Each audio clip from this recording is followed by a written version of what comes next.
Hello guys, क्या हाल है आप सभी का। आज की इस वीडियो में मैं आप लोगों को ये बताने वाला हूँ कि आपकी प्रोग्रामिंग की लॉजिक बिल्डिंग को आप कैसे इंप्रूव कर सकते हो।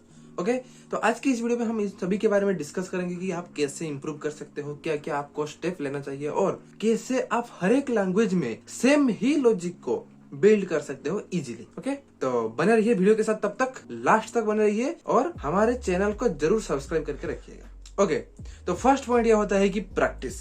जी हाँ दोस्तों, प्रैक्टिस मीन्स हर एक सब्जेक्ट में आप लोगों को प्रैक्टिस करने की जरूरत होती है अगर आप लोगों को उसमें एक्सपर्ट होना है। तो यहाँ पर भी प्रोग्रामिंग में भी, लॉजिक बिल्डिंग में भी आप लोगों को प्रैक्टिस ही करनी चाहिए। अगर आप लोगों को एक लॉजिक पता चल गया, आप लोगों को वो लॉजिक बिल्ड करने के लिए कोई भी आप लोगों को क्या जरिया मालूम हो गया, तो आप लोगों को उसे बार बार प्रैक्टिस करना चाहिए, तभी जाके आप अपने प्रोग्रामिंग की लॉजिक बिल्डिंग स्किल को इंप्रूव कर सकते हो। सेकंड पॉइंट ये होता है कि एल्गोरिदम।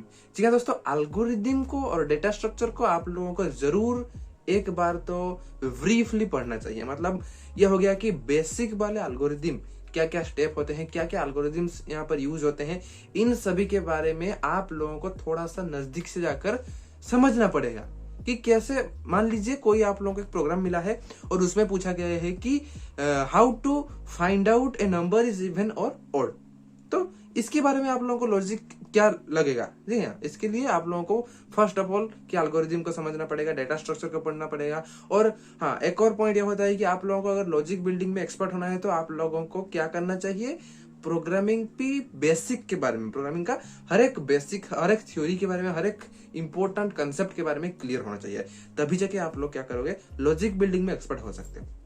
तो ये हो गया सेकंड पॉइंट कि एल्गोरिथम को आप लोगों को जरूर पढ़ना चाहिए और उसका क्या प्रोसीजर होता है उसको भी आप लोगों को समझना जरूरी है। थर्ड पॉइंट यह होता है कि break down the complex problem. देखिए दोस्तों, आप लोगों को अगर मान लीजिए कोई प्रॉब्लम दिया गया है आपको कि how to find out the even number, how to find out the number is even और ऑड, तो इसके बारे में आप लोगों को लॉजिक क्या लगेगा। फर्स्ट ऑफ ऑल आप लोगों को रिजल्ट में क्या मिलना चाहिए, कि रिजल्ट में आप लोगों को किस टाइप का आउटपुट आप लोगों को देखने को मिलेगा, इसके बारे में भी आपको क्लियर होना चाहिए, तभी जाके आप लोग क्या करोगे, इजीली लॉजिक को बिल्ड अप कर सकते हो। मतलब ब्रेक डाउन करना चाहिए आउटपुट। जैसे कि आप लोगों को पता होगा रिवर्स इंजीनियरिंग करते हैं लोग, सिर्फ क्या, उसकी आउटपुट को पाने के लिए। तो यहाँ पर भी प्रोग्रामिंग में भी लॉजिक को बिल्डअप करने के लिए रिवर्स में इसको समझना पड़ेगा कि इसका रिजल्ट क्या होगा, उसके लिए क्या क्या फील्ड जरूरी होता है, क्या क्या उसके लिए कंसेप्ट लगेगा, मान लीजिए कोई लूप लगेगा या फिर कोई कंडीशनल स्टेटमेंट लगेगा, इन सभी के बारे में आप लोगों को अच्छी तरह से क्लियर होना चाहिए। ठीक है, तभी जाके हम इजीली फाइंड आउट कर सकते हैं कि कैसे इसका सॉल्यूशन निकालें। Then fourth point is that की फ्लो चार्ट। अगर आप लोगों को मान लीजिए लॉजिक बिल्डिंग में कोई मुश्किल हो रहा है, कोई दिक्कत हो रहा है, तो आप लोग क्या कर सकते हो, उसकी प्रॉब्लम को इजी तरीके से कैसे फाइंड आउट कर सकते हो, उसके बारे में आप लोगों को थोड़ा बहुत सोचना पड़ेगा। मतलब डायग्रामेटिकली अगर कोई प्रॉब्लम, एक स्टूडेंट क्या कर रहा है, प्रॉब्लम को समझ नहीं पा रहा है, कोई कंसेप्ट है, कोई थ्योरी है, उसको वो समझ नहीं पा रहा है, तो टीचर क्या करते हैं, उसको एक डायग्रामेटिकली, ग्राफिकली उसको समझाने की कोशिश करते हैं, तभी जाके वो क्या, स्टूडेंट इजीली समझ पाता है। तो यहाँ पर भी प्रोग्रामिंग की लॉजिक को भी हम डायग्रामेटिकली, ग्राफिकली रिप्रेजेंट कर सकते हैं और उसको रिप्रेजेंट करने का बस यही मकसद है कि हम इजीली उसको समझ पाए। तो हम लोग क्या कर सकते हैं, उसको इजीली, उसका रिजल्ट को फाइंड आउट कर सकते हैं, उसकी लॉजिक को इजीली बिल्डअप कर सकते हैं। तो ये रहा एक पॉइंट जो कि आप लोगों के लिए इंपॉर्टेंट होगा। Okay, then fifth point is that the analyse the code. जी हाँ दोस्तों, एनालाइज द कोड मतलब यहाँ पर अगर आप लोग मान लीजिए कि कोई प्रोग्राम बिल्ड कर लिए, कोई लॉजिक आप लोग बिल्ड कर लिए according to the previous points, तो यहाँ पर आप लोगों को एनालाइज करना चाहिए कि भाई देखो, फर्स्ट पॉइंट में ये हो रहा है, फर्स्ट ये क्या कर रहा है, नंबर को स्टोर कर रहा है, देन इसको एनालाइज कर रहा है, देन इसको टेस्ट कर रहा है कि क्या ये इवन नंबर है कि नहीं है, क्या इसका लॉजिक रहेगा, क्या इसका कैसे ये काम करेगा, अगर कंडीशन ट्रू हुआ तो क्या होगा, कंडीशन फॉल्स हुआ तो क्या होगा। ये सारा का सारा डिपेंड करता है आपके ऊपर। अगर आप लोग एक बार में एनालाइज कर लिए क्या, कोड को, तो आप लोगों के लिए इजी रहेगा प्रोग्रामिंग का लॉजिक को बिल्डअप करने के लिए, और एक ही बार में आप लोगों को करेक्ट प्रोग्राम बिल्ड करने के लिए भी आप लोगों के लिए इजी हो। Then sixth point is that the debugging the code. अगर मान लीजिए आप लोग कोड रन कर दिया और उसके बाद कोई एरर आ गया, तो क्या करोगे आप लोग, ऐसे सर में हाथ रखे तो नहीं बैठने वाले हो ना, तो उसको फाइंड आउट करके उसकी सॉल्यूशन को अगेन एनालाइज करोगे, फिर देखोगे कि क्या रहा, यहाँ पर क्या एरर आ गया। तो उसी फील्ड को हम कहते हैं कि डिबगिंग, या तो उसी कंसेप्ट को, उसी प्रोसेस को हम कहते हैं कि डिबगिंग द कोड। कोड को डिबग करना चाहिए। आप लोगों को कोड डिबगिंग में भी थोड़ा बहुत एक्सपर्ट होना पड़ेगा, तभी जाके आप लोग एक अच्छा प्रोग्रामर बन सकते हो, अच्छा लॉजिक बिल्डर बन सकते हो। ठीक है, अगर मान लीजिए कोई प्रोग्राम में एरर आ रहा है, तो क्या एरर आ रहा है, क्यों एरर आ रहा है, कैसे हम उसको फाइंड आउट कर सकते हैं, उसको कैसे सॉल्व कर सकते हैं, इन सभी के बारे में आप लोगों को क्लियर होना चाहिए। Then 7th point is that the different language में आप लोगों को काम करना चाहिए।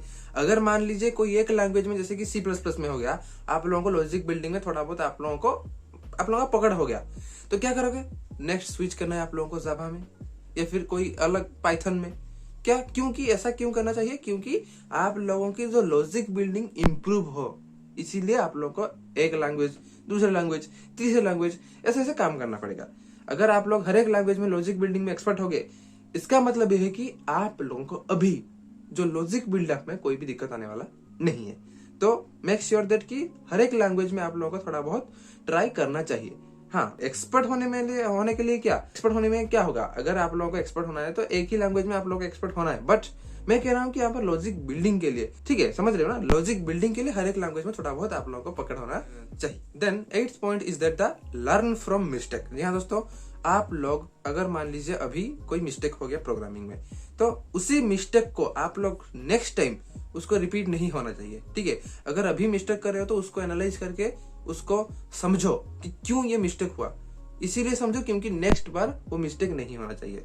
ठीक है, अगर वही सेम मिस्टेक आप लोग बार बार उसको दोहरा रहे हो तो कोई फायदा नहीं है। ठीक है, लॉजिक बिल्डिंग में यहाँ पर इसका मतलब है कि लॉजिक बिल्डिंग में आपकी कोई भी इंप्रूवमेंट नहीं हो रही है। क्लियर? तो जो भी मिस्टेक हो रहा है उसको नेक्स्ट टाइम मिस्टेक कैसे ना हो उसके ऊपर जरूर ध्यान दीजिएगा। 9th point is that the learn from feedback और सीक फीडबैक, हम इसका यहाँ पर कह सकते हैं, क्योंकि देखिए प्रोग्राम आपने बनाया है, ये आपके लिए क्या है, बेस्ट प्रोग्राम है, बट डिफरेंट प्रोग्रामर को, डिफरेंट डेवलपर को अगर आप ये प्रोग्राम शो करोगे तो उनके लिए ये प्रोग्रामिंग को सॉल्व करने के लिए कोई नेक्स्ट वे होगा, है कि नहीं, कोई नेक्स्ट प्रोसेस होगा। तो अगर आप लोग क्या करोगे, कंटिन्यूसली किसी प्रोग्रामर के साथ, किसी डेवलपर के साथ या फिर कोई पार्टनरशिप के साथ आप लोग काम करना, अगर आप लोगों को बेनिफिट रहेगा, अगर मतलब काम करने के लिए आप लोग अगर सुइटेबल हो, तो मेक श्योर ये करना है कि आप लोग हर एक डेवलपर के साथ, हर एक प्रोग्रामर के साथ, जितने भी आपके जान पहचान के हो गए, जितने भी दोस्त वगैरह हैं, आप लोग अगर कॉलेज में पढ़ते हो तो और भी बेहतर होने वाला है, क्योंकि हर एक फ्रेंड्स के साथ आप प्रोग्राम को शेयर कर सकते हो। भाई देखना क्या इंप्रूवमेंट हो सकती है इस प्रोग्राम में, या फिर कोई नेक्स्ट वे हो सकता है कि नहीं हो सकता है। तो मतलब मेरा कहने का मतलब ये है कि हर एक प्रोग्रामर, हर एक डेवलपर का कोई अलग अलग जरिया होता है प्रोग्रामिंग को सॉल्व करने का। तो इसीलिए अगर आपकी प्रोग्रामिंग में कोई भी डिफेक्ट होगा या फिर उनके पास टाइम कॉम्प्लेक्सिटी अगर वहां पर उनके पास होगा, मतलब आपकी प्रोग्राम को सॉल्व करने के लिए या फिर आउटपुट निकालने के लिए 5 सेकंड का टाइम लग रहा है, तो उनके पास जो उन्होंने जो भी प्रोग्राम डेवलप किया है उसको जो आउटपुट निकालने के लिए वो कितना टाइम ले रहा है, 4 सेकंड ले रहा है, और तीसरा कोई आउटपुट निकालने के लिए 3 सेकंड ले रहा है। तो इसका मतलब यह हो कि ये टाइम कॉम्प्लेक्सिटी भी